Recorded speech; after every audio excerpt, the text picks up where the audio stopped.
ॐ यो ब्रह्माणं विदधाति पूर्वं यो वै वेदं स प्रहिणोति तस्मै ब्रह्मदेवमात्मबुद्धिप्रकाशं मुमुक्षुर्वै शरणम् अहं प्रपद्ये। ॐ शान्तिः शान्तिः शान्तिः।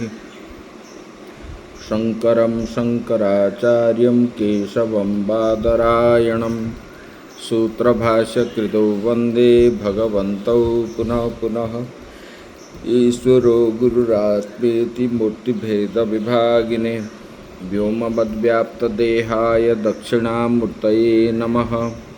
गुरुर्ब्रह्मा गुरुर्विष्णु गुरुर्देवो महेश्वरः गुरुः साक्षात् परं ब्रह्म तस्मै श्रीगुरवे नमः। वसुदेवसुतं देवं कंसचाणूरमर्दनं देवकी परमानन्दं कृष्णं वन्दे जगद्गुरुं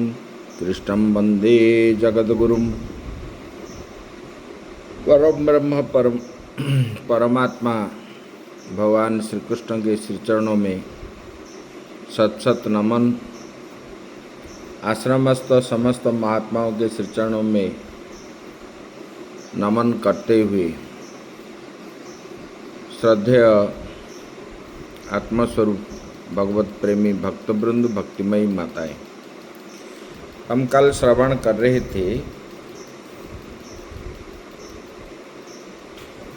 अरे कि यथायोग्य लक्षण वाले जो आत्मा है, आत्मा को जो यथोक्त रीति से जानता है, साथ ही गुण के साथ प्रकृति को भी पहचानता है, वो सभी प्रकार बर्ताव करता हुआ भी इस देह को छोड़ने के बाद देहांतर को ग्रहण नहीं करता, मतलब वो मोक्ष को प्राप्त करता है। यहाँ पर बता दिए। अभी यहाँ पर बता रहे हैं आगे, ध्यानेनात्मनि पश्यन्ति केचिदात्मानमात्मना अन्ये सांख्येन योगेन कर्मयोगेन चापरे। यहाँ पर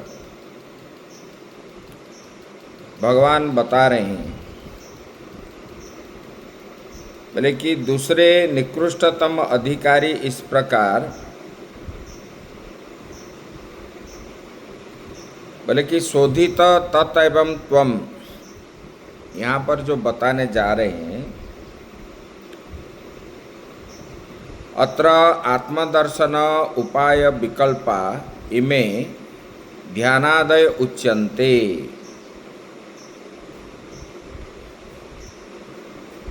बोले कि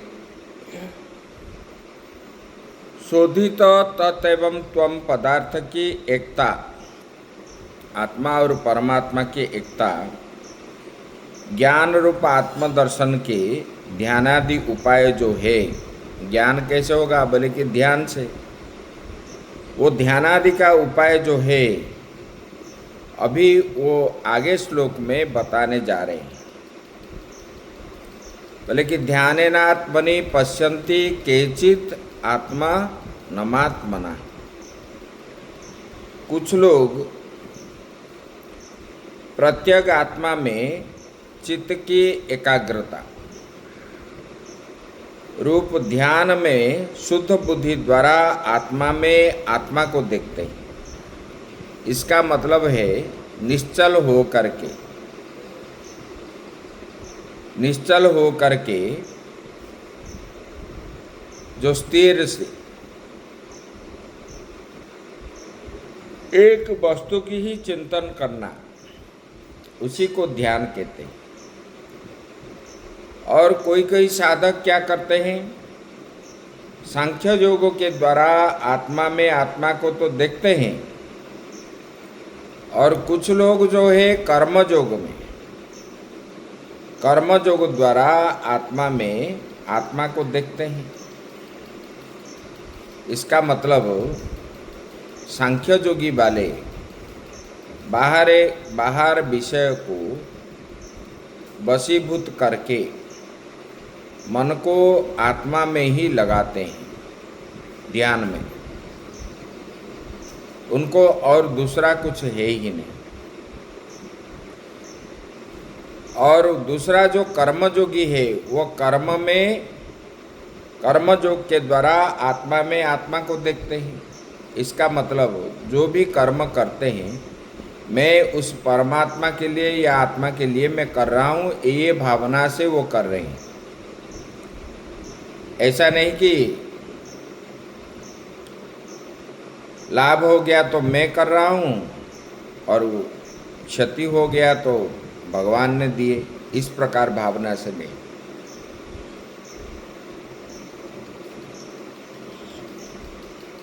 सुख दुख उभय को जो परमात्मा में समर्पण हो जाते हैं, इसी प्रकार उसी को कर्म, वो कर्म तो करता है, वो सोचता है ये कर्म मैं परमात्मा के लिए कर रहा हूँ। जो खाता हूँ, पीता हूँ, करता हूँ, देखता हूँ, ये सब परमात्मा के लिए। ऐसे अभी व्याख्यान कर रहे हैं। ध्यान नाम शब्दादिभ्यो विषयेभ्यो श्रोतादीनि करणानि मनुष्य उपसंहृत्य मनश्च प्रत्यग चेतयितर कारण एकाग्रता सच्चिंतनम तत् ध्यानम। यहाँ ध्यान का बता रहे, बोले कि शब्दादि विषयों से, शब्द स्पर्श रूप रस गंध, ये सब विषयों से, बोले कि श्रोत्रादि विषयों, श्रोत्रादि इंद्रियों को, जो पंच ज्ञानेंद्रिय है, इंद्रियों का मन में उपसंहार कर पुनः उस मन को प्रत्यग आत्मा में सब बाहर विषय को दमन करके मन को एकाग्रता करके, वो प्रत्यग आत्मा मतलब आत्मा में एकाग्रता करके चिंतन किया जाता है, उसी को ध्यान कहते हैं। लक्ष्य जो है आत्मा को प्राप्ति करना है और सब बाहर विषय को वशीभूत करके मन को एकाग्र करके आत्मा में ही नित्य निरंतर चिंतन करना, वही ध्यान कहा जाता है।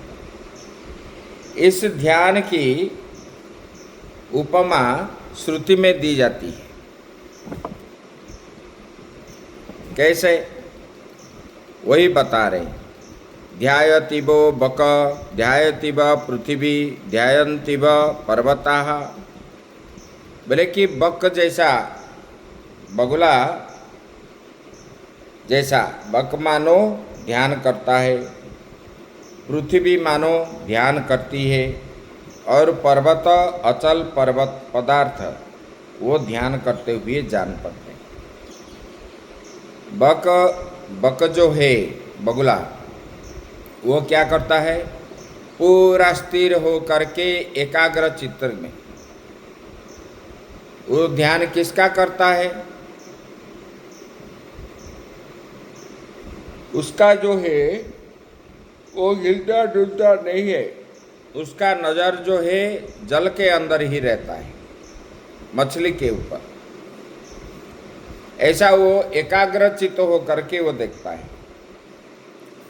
पृथ्वी मानो ध्यान करती है, पृथ्वी स्थिर है, स्थिर हो करके वो क्या है, ध्यान जैसा करती है। और पर्वत भी अचल है। इसी प्रकार ये उपमा दिया गया है। ये उपमाओं से भी तैलधारावत निरंतर रहने वाले निरविच्छिन्न वृत्ति को ध्यान कहा गया है।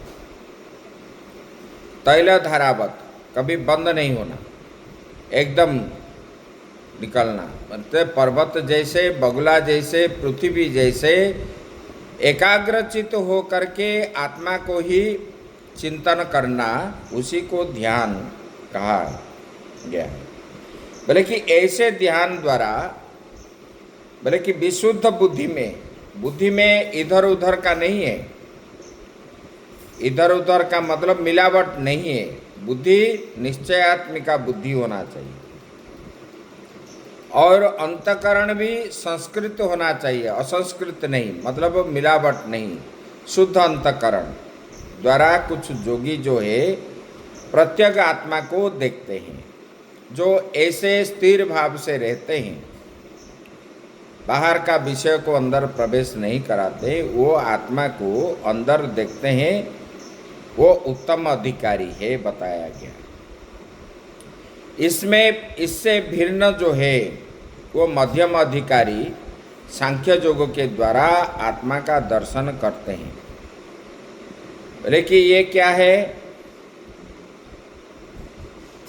सत्व रज तम, ये तीनों गुण मुझसे देखे जाते हैं, मैं इसमें भिन्न हूँ। लेकिन ऐसे ये गुण जो है, जोगी ध्यान करते समय ये क्या है,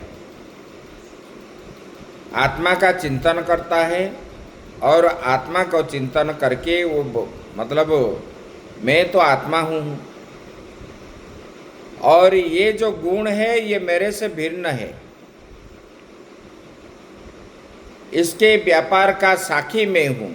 ये गुणों के द्वारा जो व्यापार शरीर में सुख दुख आदि हो रहा है, इसका साक्षी मैं हूँ। इन गुणों से विलक्षण नित्य आत्मा में ही हूँ। ये गुणों से विलक्षण आत्मा ही है, क्योंकि गुणों में क्रियाएं आदि होते हैं, परिवर्तन होते हैं, आत्मा में कुछ क्रिया नहीं होते ना परिवर्तन होते। बोले कि ये मुझसे ये गुण भिन्न है और मैं ही आत्मा हूँ, इसी प्रकार इस चिंतन को सांख्य कहते हैं। इस सांख्य योग के द्वारा शुद्ध एवं शांत अंतकरण में शुद्ध होना चाहिए, अंतकरण शुद्ध होना चाहिए और शांत होना चाहिए। उग्र होने से नहीं होगा, बल्कि ऐसे आत्मा को मध्यम अधिकारी देखते हैं तथा ईश्वरार्पण बुद्धि से किए गए कर्म योग द्वारा जो भी वो कर्म करता है, ये ईश्वरार्पण ही करता है। मैं तो ईश्वर के लिए कर रहा हूँ। पहले बता दिए थे, बुद्धि युक्तो जहाती हो उभे सुकृत दुष्कृत, चाहे सुकृत कर्म हो चाहे दुष्कृत कर्म हो, ये तो मैं परमात्मा के लिए मैं कर रहा हूँ, अपने के लिए नहीं मानता है कर्मयोगी। ऐसे कर्मयोग द्वारा निकृष्ट अधिकारी सत्व बुद्धि ज्ञान उत्पत्ति क्रम से प्रत्येक आत्मा को देखता है। वो ऐसे करते करते वो आत्मा को ही देखता है। मैं ईश्वर के लिए कर्म कर रहा हूँ, आत्मा के लिए कर रहा हूँ, मेरे लिए कुछ नहीं है, मैं इनसे अलग हूँ, इसी प्रकार भाव से वो करता है। अभी बता रहे हैं बोले कि किंतु दूसरे निकृष्टतम अधिकारी इसी प्रकार स्वयं न जानता हुआ अन्य आचार्यों से सुनकर, कोई जो है इस प्रकार नहीं जानते कि अंतःकरण शुद्ध होना चाहिए, बुद्धि एकाग्र होना चाहिए, तैलधारावत चिंतन होना चाहिए, इसी प्रकार नहीं जानते। लेकिन दूसरे आचार्यों से सुन करके उपासना करते हैं, बोले कि वे श्रुति परायण साधक जो है मृत्यु के सर्वथा पार ही कर जाते हैं। बोले कि ऐसे सुन करके भी कुछ लोग अन्य आचार्यों के द्वारा शास्त्रों को श्रवण करके उन्होंने भी जो साधना करते हैं वो भी मोक्ष को प्राप्त कर लेते हैं। वही इस श्लोक में बताने जा रहे हैं। अन्येत्वेव मजानन्त श्रुत्वान्येभ्यो उपासते तेपि चातिन्तरत्येव श्रुतिपरायणा। पहले जो कहा गया जो साधन है, बुद्धि को निष्कपट करना, निश्चल बुद्धि करना, अंतःकरण को शुद्ध अंतःकरण होना, और मन एकाग्र हो करके आत्मा में ही लगाना, ये साधक बताया गया। ये साधन है, साधक का साधन है। बोले कि पूर्वोक्त साधन में किसी अन्यतर साधन द्वारा इसी प्रकार जो आत्मा को नहीं जानते, जो बिना साधन किए हुए आत्मा को नहीं जानते, तो बोले कि ये जो नहीं किया है वो नहीं जानता है आत्मा को। बोले कि ऐसे वाले व्यक्ति, जो आत्मा को नहीं जानने वाले व्यक्ति, वे दूसरे आचार्यों से सुन करके आत्मा ऐसा चीज़ है, ऐसा चीज़ है, ऐसे करना है, ऐसे सुन करके जो इस प्रकार चिंतन करो, इसी श्रुति का अनुसरण करने वाले, जो श्रुति में उपनिषद आदि में जो दिया गया है, उसी का श्रुति परायण श्रद्धालु साधक जो है, मृत्युयुक्त संसार सागर को पार कर ही जाता है। जो बिल्कुल नहीं जाना साधन के बारे में, ऐसे वाले साधक भी दूसरे आचार्यों से वेद को या उपनिषद का वाक्य को श्रवण करके जो साधना करते हैं, वो मृत्यु को पार कर जाते हैं। बोले कि जिनके मुख्य मार्ग प्रवृत्ति में केवल श्रवण ही मुख्य साधन है, क्योंकि उनका मुख्य रह गया है मैं श्रवण करूंगा, श्रवण ही उनका मुख्य लक्ष्य हो गया। मुख्य मार्ग मतलब मुख्य मुझे प्राप्त कैसे होगा, ऐसा मान करके वो श्रवण ही कर रहा है। अर्थात स्वयं विवेक रहित है और केवल आचार्य उपदेश को ही अपने जीवन में परम आश्रय मानता है। जिनका मतलब मन एकाग्र नहीं है, विवेक रहित है, जो आत्मा अनात्मा वस्तु को नहीं जानता है, ऐसे, लेकिन उनका इच्छा है मैं मोक्ष प्राप्ति करूं, मोक्ष प्राप्ति कैसे करूं, ऐसे वाले लोग वो क्या करते हैं, बोले कि अन्य आचार्यों से श्रुतियों को श्रवण करके जीवन भर श्रवण करते करते करते ये मृत्यु को पार हो जाते हैं। जब वे भी संसार सागर को पार कर जाते हैं, तो भला प्रमाण विचार में स्वतंत्र विवेक युक्त मुख्य अधिकारी मृत्यु को पार कर जाते हैं, इस विषय में कहना ही क्या है। बोले कि जो साधक है वो भी पार कर लेता है, जो ज्ञानी है वो भी पार कर लेता है, और जो कर्मयोगी है वो भी पार कर लेता है, और जो न जाना हुआ व्यक्ति भी अपना श्रवण के द्वारा अन्य आचार्यों से वो भी पार कर लेता है। इसको और कहना क्या है, बोले कि ये श्रवण करने से कल्याण ही कल्याण है, यहाँ पर बता दी। अभी आगे बताएंगे क्षेत्रज्ञ ईश्वर एकत्व विषयम ज्ञानम मुख्य साधनम यज्ञात्वा मृतम स्नुते इति उक्तम। भगवान ने अभी बता रहे हैं, बोले कि क्षेत्रज्ञ एवं ईश्वर, क्षेत्रज्ञों को जानने वाला और जो ईश्वर, एक विषय एकत्व विषय का ज्ञान मुख्य का साधन। क्षेत्रज्ञों को जानना मुख्य है और ईश्वर को जानना भी मुख्य का साधन है। ये दोनों एक ही है, और जिससे जान करके साधक अमरत्व को प्राप्त कर लेता है। क्षेत्रज्ञों को जान करके और ईश्वर को जान करके वो मनुष्य क्या करता है, अमरत्व को प्राप्त कर लेता है, ऐसा कहा गया था। उसका वास्तविक कारण क्या है, वास्तविक कारण क्या है, इसी कारण दिखलाने के लिए ये आगे वाले श्लोक भगवान ने बता रहे हैं।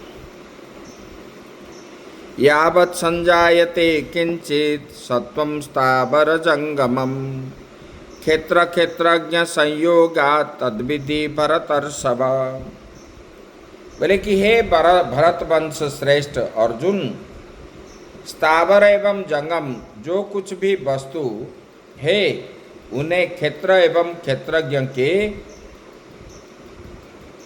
आध्यात्मिक संयोग से ही उत्पन्न हुआ जानो। भगवान ने बोले स्थावर और जंगम में जो भी कुछ वस्तु है उन्हें क्षेत्र और क्षेत्रज्ञ के आध्यात्मिक संयोग से ही उत्पन्न हुआ, ऐसा आप जानो। अभी भगवान बता रहे हैं, बोले कि जड़ चेतन कुछ भी वस्तु उत्पन्न होती है, जड़ भी उत्पन्न होते हैं और चेतन भी। बोले कि वे वो जड़ और चेतन ये क्षेत्र और क्षेत्रज्ञ के संयोग से ही उत्पन्न है। ये जड़ और चेतन से जो भी कुछ उत्पन्न होते हैं, बोले कि क्षेत्र जड़ हो गया क्षेत्र, चेतन हो गया क्षेत्रज्ञ, इन दोनों के संयोग से उत्पन्न होते हैं, ऐसा तुम समझो। ये जब बताए तब उसमें शंका करके बता रहे हैं, बोले कि क्षेत्र और क्षेत्रज्ञ का संयोग कैसे आपको अभिमत है। बोले कि क्षेत्र और क्षेत्रज्ञ कैसे संयोग होंगे।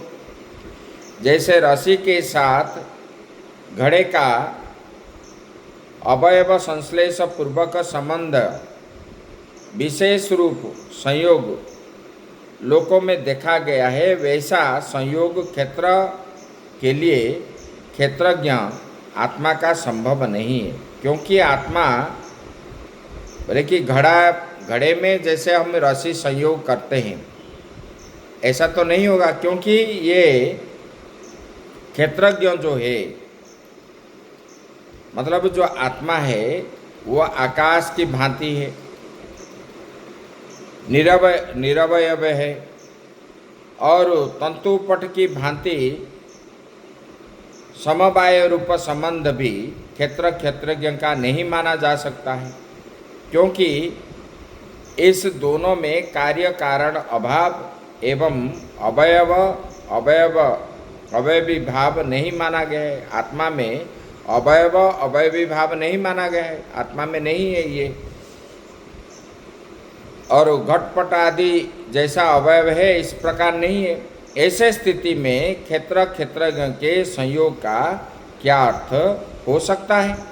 आप जो बता रहे हैं संयोग होगा, ये तो नहीं हो सकता।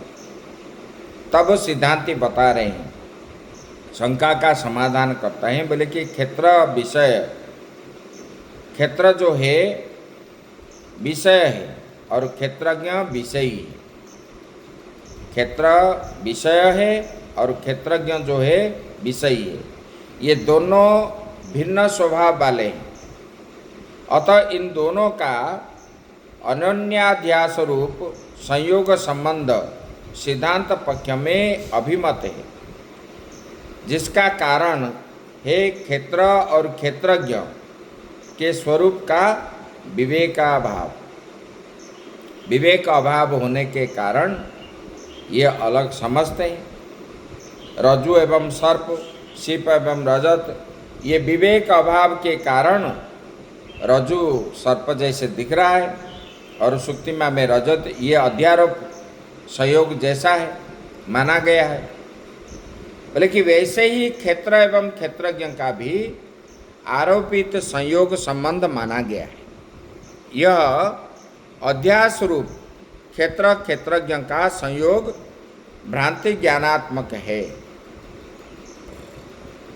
इस क्षेत्र एवं क्षेत्रज्ञ के स्वरूप विशेष को गुरु उपदिष्ट शास्त्र से जानकर पूर्वोक्त क्षेत्र से क्षेत्रज्ञ को पृथक इसी प्रकार कर ले। बोले कि गुरु ने जो उपदेश दिया है, क्षेत्र और क्षेत्रज्ञों को पहले अलग कर लो। क्षेत्र क्या है, क्षेत्रज्ञ क्या है। बोले कि जैसे मूंज से सींग को अलग किया जाता है, क्षेत्रज्ञ के विभाग को न सतन्ना सदुच्यते इसी वाक्य से बतलाया गया है। इसी प्रकार निरूपाधिक ज्ञेय ब्रह्म को जो आत्मरूप से जानता है और क्षेत्र को माया निर्मित हाथी स्वप्न दृष्टवत और गंधर्व नगर की भांति असत होते हैं।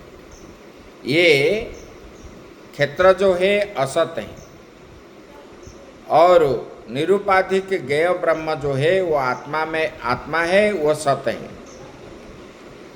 ये जैसे प्रतीति हो रहे हैं, बल्कि निश्चित विज्ञान वाला पुरुष जो भी है उसका मिथ्या ज्ञान यथोक्त सम्यक दर्शन के साथ विरोध आने के कारण नष्ट हो जाता है। बोले कि ये सम्यक ज्ञान होने के बाद उनका अज्ञान नष्ट हो जाता है, फिर उसके जन्म का कोई कारण नहीं रह जाता। यहाँ पर श्रुति में य एवं वेति पुरुषम प्रकृतिं च गुणैः सह, यहाँ बता रहे हैं। बोले कि ये गीता शास्त्र में आया है। बोले कि य एवं वेति पुरुषम प्रकृतिं च गुणैः सह, इस वाक्य द्वारा जो कहे आए हैं, बोले कि विद्वान न स भूयो अभिजायते, विद्वान पुनः जन्म ग्रहण नहीं करता। इस कथन सर्वथा युक्ति युक्त ही है, यहाँ पर भगवान ने बता दिए। बोले कि ऐसे क्षेत्र और क्षेत्रज्ञों को जाना जाता है, ये बता दिए। अभी आगे की बात चर्चा जो है हम कल करेंगे। ओम पूर्णमदः पूर्णमिदं पूर्णात् पूर्णमुदच्यते पूर्णस्य पूर्णमादाय पूर्णमेवावशिष्यते। ओम शांति शांति शांति।